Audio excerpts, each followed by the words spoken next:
Hello and welcome to Model Kit Stuff and another Focus on Tools video, and today we are focusing on the airbrush. Not a specific brand, we're going to talk about airbrushes generically. So what we do in the Focus in Tools videos is basically show you a tool and say, is this an essential tool or not, to help you understand whether you want to buy into it or not. So what I'm going to do is do things slightly differently today. We're going to talk about airbrushes at a top level, so that if you're considering getting an airbrush into your hobby, you're armed with the basic information you need to start your search. So let's deal with the elephant in the room. Is an airbrush an essential modelling tool? No. Many people are just going, what? It's not essential? Well, it's not. You can build a model with paint and paintbrushes, and lots of people still do that, and that's absolutely fine. The airbrush, what it does is it gives you the opportunity to put on a more even coat of paint. It also allows you to cover large areas more quickly. There are downsides to it, as well as upsides to it, such as you will use more paint, it's costly, you will spend more of your hobby time cleaning than you did when you were just using your paintbrushes. So there is a point where most modelers decide that they need an airbrush. For me, the decision was made for me when I got one as a birthday present. And that's because I was building lots of ships, and my dad thought that would be really helpful for me for painting hulls. And I started out in life with a single action airbrush and a car tyre and a VW washer bottle, and that was how I put air through an airbrush. These days I have a better setup. So let's start with the basics. If you're considering an airbrush, you're also considering that you need one of these. You are going to need a compressor. Now, here we have to be a little bit careful, and we'll probably do a separate video on compressors at some point. But when you're buying your first compressor, don't necessarily look at what is the cheapest. Look at what's going to help you do the job the best and get the best out of the airbrush. So I would recommend, if funds stretch to it, getting a compressor with a separate air tank, and absolutely you want a regulator, which is that little thing there, because that is what's going to help you get your air pressures right for your paint mixers. And you're also going to need one of these. The airline is often a separate item. Now, you can buy bundles where you get an airbrush, the airline, the compressor, but be very careful of those. Quite often they're bumping the price up a little bit, even if they look a bargain, and you're getting a very, very cheap compressor. And I would always advise buying the items separately so that you can find good deals on all of them. It's also, if it's possible for you, worth going into a shop that sells airbrush supplies and just having a chat, talking about what you want to use it for and finding out what best suits you. But let's talk about the airbrush itself. They all do the same basic thing.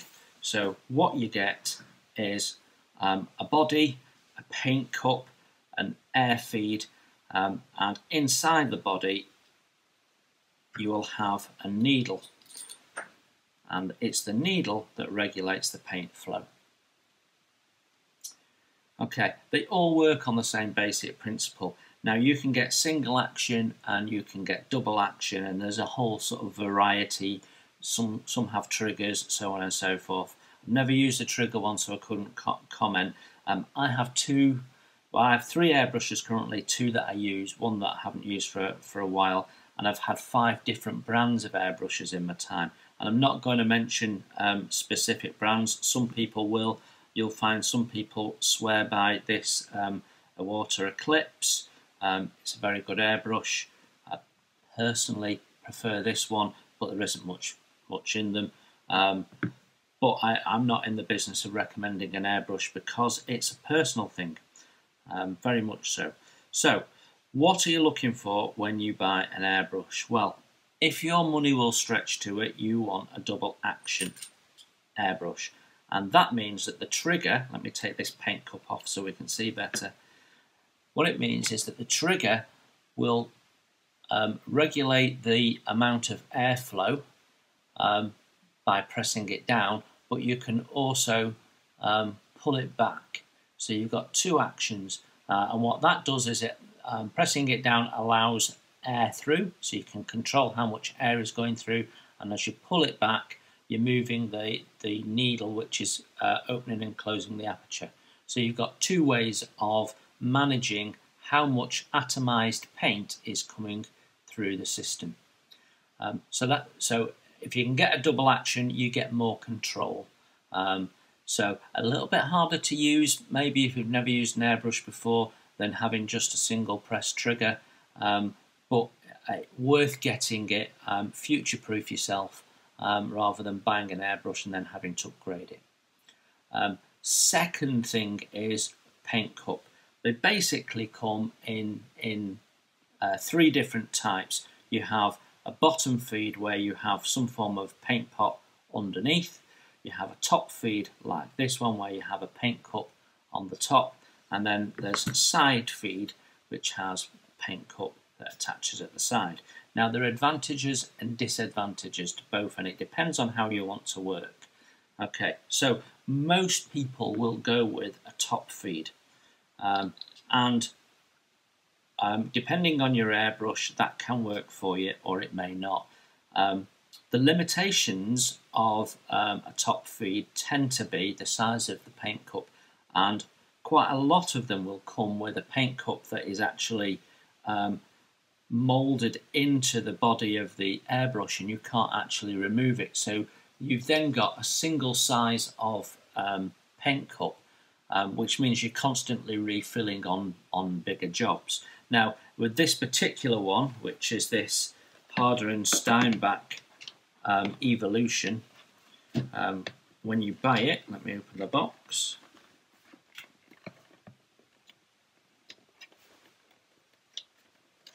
There we go.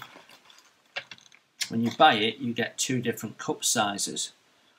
So I have a cup there for small jobs, and I have a cup there for bigger jobs, and you can buy a bigger cup if you wish. So that's worth considering. How much paint are you using? So if you paint figures, you paint armoured fighting vehicles, and you paint 148 and 172 aircraft, then a small paint cup is probably enough for you most of the time. If you're doing bigger models and you might need a bigger paint cup, then it's worth considering one that either has an interchangeable paint cup or is side loading. Now, the advantage of a side loading one over a top loading one is that the side loaders are always detachable, and that means if I open this,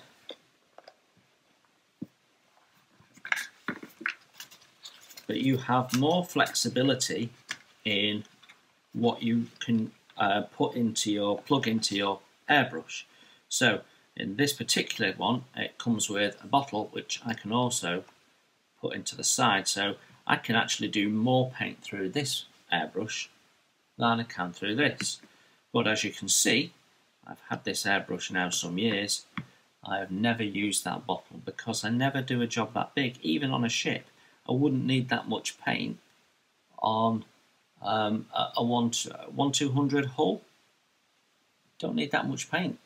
So I've never used this bottle, but it's handy to know it's there. And of course you don't have to fill it, you can put a smaller amount of paint in. But I have never used the bottle attachment.